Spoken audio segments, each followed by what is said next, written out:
Question number 1. What is the shortcut to open the setting app?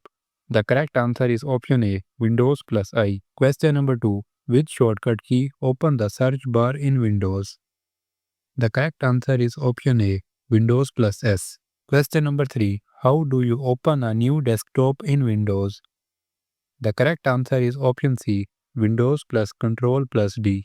Question number 4. What shortcut key is used to close the current virtual desktop? The correct answer is option A, Windows plus Control plus F4.